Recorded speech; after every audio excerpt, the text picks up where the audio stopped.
한 콩가루 집안이 있었습니다. 한 가정이 의견 충돌을 이렇게 빚다가 마침내 욕설이 오고 갔습니다. 그리고는 주먹 다짐이 시작되게 됩니다. 남편의 이런 행동에 아내가 너무너무 힘들었다가 방에 불을 질러버렸습니다. 이것을 쳐다보고 있는 아들이 매일매일 다툼을 하다가 불까지 지르는 걸 보고 너무 화가 나서 베란다로 가서 고층 아파트에서 뛰어내려 버렸습니다. 이것을 본 엄마가 나 때문에 이런 일이 생겨났다고 하는 죄책감을 가지고 네가 죽는데 내가 어떻게 이 상황에 살아있어? 그러고 엄마도 따라서 베란다에서 뛰어내려 버렸습니다. 남편은 소화기를 가지고 막 불을 끄고 있다가 아들이 뛰어내리고 이 또 아내가 그런 일을 당하니 이 모든 것은 나로 말미암은 거라고 자책하면서 남편 모자도 다 남편도 뛰어내려 버렸습니다. 비극으로 끝났는데 여러분 너무 심각하게 생각할 것은 없습니다. 이것은 지어낸 이야기입니다. 그러나 이 결론은 이 세 사람은 아무도 죽지 않았어요. 왜 죽지 않았느냐? 아내는 날라리였습니다. 남편은 제비족이었어요. 아들은 비행 청소년이었습니다. 그래서 모두 다 죽지 않았어요. 모든 비극의 출발점은 바로 가정입니다. 가정에서 비롯된 것들이 너무 많이 일어난 것을 우리는 여러 이 각도에서 여러 사례를 통해서 알 수 있습니다. 우리가 역사적인 인물, 가장 위대했던 인물들 가운데 두 사람을 비교해 보면 먼저는 이 독일의 히틀러입니다. 히틀러라는 사람, 이 사람은 1889년에 태어난 사람입니다. 근데 그의 아버지는 지방에서 사업을 하는 사업가였는데 도박을 하면서 돈을 탕진하고 또 바람둥이였습니다. 이런 일로 집안을 잘 돌보지 않는 사람이었습니다. 그 엄마는 바로 이 후처였는데 몸도 약하고 좀 병약했습니다. 근데 이 아내가 엄마가 그래도 좀 주기심을 잡고 아버지가 그러면 엄마라도 주기심을 잡아주면 좋은데 엄마도 너무 화가 나서 바람을 피웠는데 그 바람을 피운 남자가 바로 유태인이었습니다. 그래서 아버지도 바람을 피우고 못 쓰고 아버지도 폭력적이고 술꾼이고 음악꾼이고 그러면서 늘 이 아들을 위해서 의견을 잘 배려하지 않는 그런 삶이었습니다. 학교를 화가가 되고 싶은 꿈을 가지고 있지만 너는 화가가 되지 마라. 너는 공무원으로 이렇게 살았으면 좋겠다. 그러면서 그에게 권유하지 않았습니다. 그래서 군사대학에 들어가게 되어지고 그는 그 아버지의 이 술꾼 또 험악한 흉악한 그런 모습 속에서 마음의 평화를 갖지 못하는 사람. 그래서 그가 난폭해 지고 그 사람이 사람들을 향해서 인정을 가지고 대하지 못하는 것은 아버지의 영향력이다. 그리고 그가 여러 학문을 대하면서 특별히 유태인에 대한 좋지 않는 것에 대해서 꽂혔습니다. 그것은 엄마가 더군다나 바람난 사람이 유태인이었기 때문에 유태인들을 학살하는 일에 히틀러가 600만 명이나 죽이는 이 일을 감행하게 되어진 것입니다. 이 모든 것은 가정에서 비롯된 연유입니다. 여러분, 가정에서 어떤 교육으로 어떤 환경에서 자라나는가가 이만큼 한 사람의 삶을 바꿔놓는데 그것은 한 사람의 생애로 끝나는 게 아닙니다. 전쟁을 일으키고 수많은 사람을 죽음에 내몰게 하는 엄청난 사건으로 엄청난 이 인류에 악 영향을 끼치게 된다고 하는 사실입니다. 그러므로 한 가정의 교육, 한 가정이 어떤 모습으로 자녀를 양육하는가는 굉장히 중요한 일이 아닐 수 없는 것입니다. 마침 히틀러는 승승장구했습니다. 그리고 젊은 나이에 그런 최고의 자리에 올라가게 됐는데 전쟁에 결국은 패배하게 되자 1945년 기억하시죠?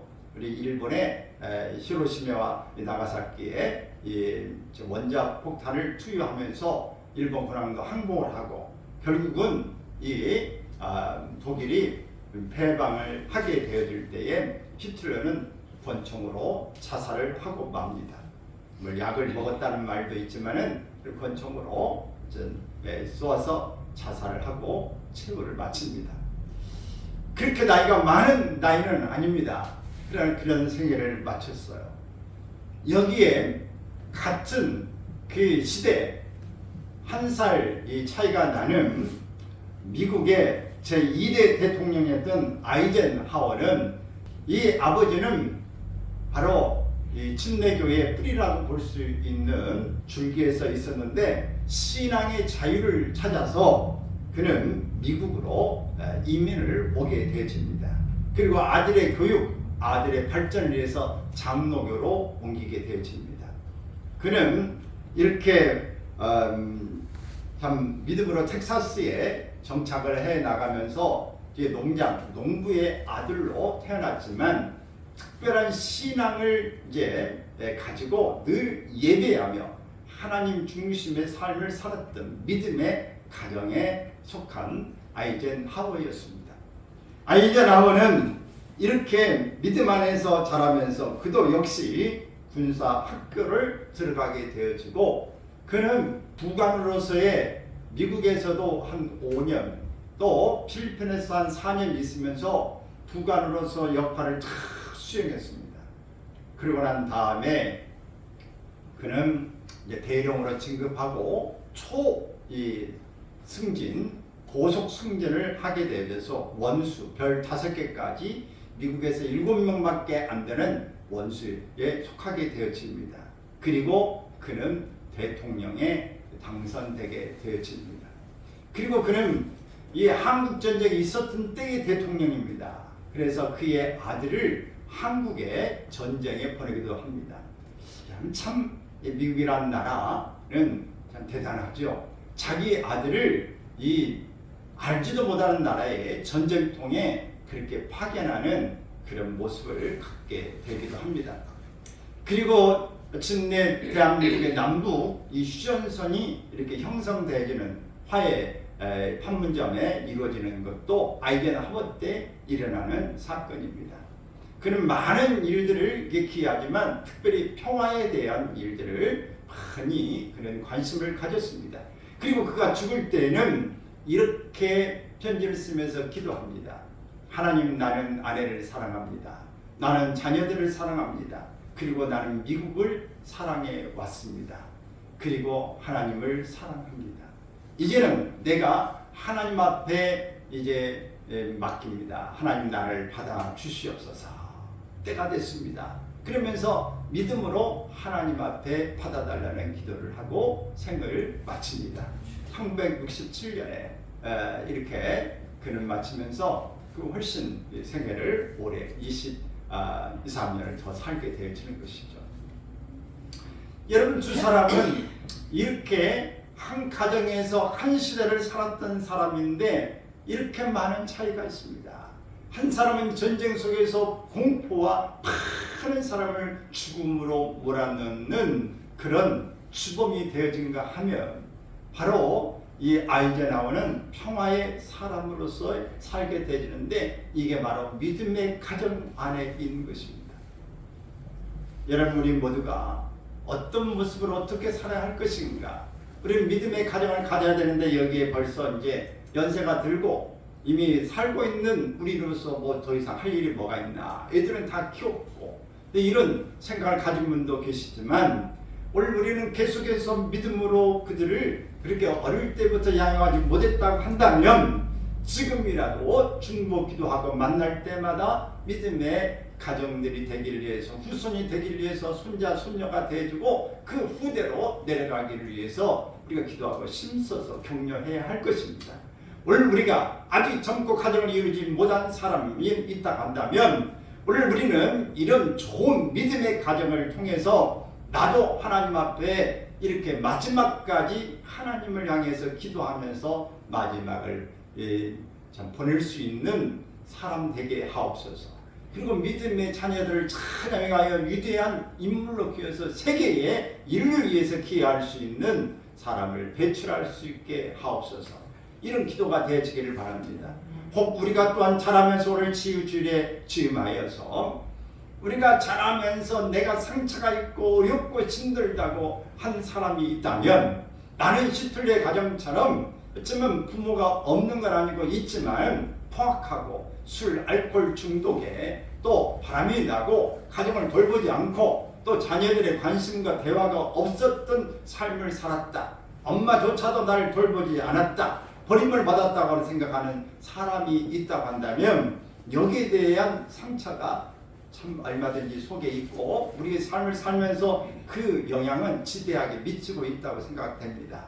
그러나 이 속에서 빨리 벗어나야 우리의 삶을 살 수 있습니다. 내가 과거의 상처에 묻혀있게 된다면 나는 새로운 삶, 나의 삶을 사는 게 아니라 과거의 어릴 때의 집에서 받았던 그 삶에서 벗어나지 못한 것입니다. 우물한 개구리를 벗어날 수 없고 상처뿐인 영광으로 나중에 갈 수밖에 없는 것입니다. 나의 삶이 전혀 나타나지 않는 모습이 되어지고 말 것입니다. 사랑하는 여러분, 오늘 여러분 속에서 이 모든 것들을 벗어 던지고 오늘 하나님 앞에 새로운 삶으로 출발할 수 있기를 주의 이름으로 축원합니다. 할렐루야. 이렇게 성실하고 정직하게 평화의 사람으로 성장해서 아름다운 삶을 펼쳤던 이 아이젠하워처럼 믿음의 가정이 참 중요한데, 그러려면 믿음의 가정은 어떤 가정일까? 어떤 가정이어야 될까? 이런 삶을 우리가 좀 생각해 보려고 합니다. 먼저는 이 가정의 주인을 하나님으로 삼아야 합니다. 진정한 가정의 주인은 오직 하나님 한 분이다. 이런 생각을 가지고 우리가 가정을 세워나가야 할 것입니다. 오늘 본문에서 말하고 있는 두 가정의 예를 우리는 볼 수 있는데, 첫 번째 가정은 엘리 가정입니다.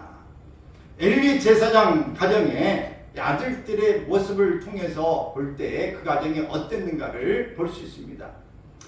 엘리 이 제사장의 이 가정의 아들들의 모습을 보면 사무엘상 2장 12절에서 보게 될 때에 그들은 하나님을 알지 못했다고 이야기했습니다. 참 아이러니하지 않습니까? 제사장의 가정, 어릴 때부터 뱃속에서부터 이렇게 하나님 앞에 예배하고 하나님의 말씀을 듣고 제사하는 모든 과정을 보았음에도 불구하고 하나님을 알지 못했다. 이 이야기는 그들이 제사장직을 감당하고 있는 아들들임에도 불구하고 하나님을 알지 못했다고 하는 사실입니다. 하나님을 알지 못했다고 하는 말은 하나님이 원하는 삶을 살기보다는 엉뚱한 방향의 삶을 살았다. 이걸 불량자라고 그러는 것입니다. 부모가 원하는 방향으로 살지 못하고 선생님이 원하는 삶을 살지 못하고 나라가 법으로 정한 삶을 살지 못하고 엉뚱하게 살 때 불량자라고 이야기하는 것입니다. 그들은 하나님 앞에서 이런 불량한 삶을 살았어요. 그 예를 보여주고 있는 것이 14절에서 보면은 그 고기를 삶고 이렇게 있는데 삼지창으로 이렇게 팔날이 세게 되어 있는 삼지창으로 술 건져가지고 그냥 툭 건져 나오는 것을 가지고 자기가 먼저 먹는 것입니다. 하나님 앞에 드려야 될 것을 먼저 슬슬 삼지창으로 얹어가지고 좋은 고기를 자기가 먹게 되어지는 것입니다. 그러면 안 됩니다라고 옆에서 권면해도 소용이 없습니다. 또 15절에 보면은 하나님 앞에 기름을 태워드리고 어떤 건 번제로 다 드려야 되고 이런 것들이 있는데 이 홈리와 비니아스 두 아들은 나는 삶은 고기를 원치 않는다. 나는 생고기를 가져와라. 지금으로 보면 불고기, 노스를 해먹고 싶다는 얘기예요. 그 먼저 가져와라. 안 됩니다. 하나님 앞에 먼저 구별하여 드리고 그 다음에 드시옵소서. 아니면 내가 억지로 뺏어볼 거야. 당장 가져와. 그래서 하나님께 드릴 고기를 자신에게 먼저 가져오라고 이야기합니다. 또 22절에 보면은 성전에서 수종들은 여인들과 동침하였다고 이야기하고 있습니다. 성전에 동침한 여인과 동침했다. 또 23절에서 25절에 보면은 아버지가 아들들에게 아들들아 이러면 안 된다. 너희가 하나님 앞에 이러면 안 돼. 너희가 제사장이 아니냐라고 그렇게 말했을 것이지만 아버지 엘리 제사장의 권고를 듣지 않았습니다. 이런 불량자의 모습, 하나님이 없는 것처럼 살았던 사람들이 제사장이었어요. 여러분, 오늘날 우리가 믿음의 가정에 태어났지만은 우리가 하나님 앞에서 직분을 맡고 있지만 하나님 앞에서 직분을 감당하지 못하고 하나님이 없는 것처럼 불량하게 사는 사람들도 많이 있습니다. 우리가 믿음이 없는 게 아니라 하나님을 모르는 게 아니라 알지만 행하지 못한 자, 역주행하고 있는 불량한 삶을 사는 사람도 많이 있게 되어지는데 하나님 앞에서는 이런 자는 하나님을 알지 못한 자라고 말하고 있는 것입니다. 여러분, 이렇게 가정의 주인을 하나님으로 삼지 못하는 삶을 살 때에 일제사장의 이 자녀들처럼 이런 삶을 살게 되어집니다. 그럼 오늘 우리는 어떤 모습으로 자녀들을 잘 길러야 될까? 오늘 참 고민과 갈등이 많은 부모들의 현실도 우리는 기억해 볼 수 있습니다. 크리스찬들에게, 크리스찬 부모들에게 설문조사를 해봤습니다. 당신은 고3, 고2 학생들 바로 대학을 준비하고 있는데 주일날 예배를 보낼 것이냐 아니면 그 시간에 학원을 이제 꼭 와야 된다고 할 때 학원을 보낼 것이냐. 이렇게 했다면 당신은 교회로 보내겠습니까? 아니면 학원을 가라고 할 것입니까? 자, 여러분 묻겠습니다. 여러분 같으면 어디로 보내겠어요?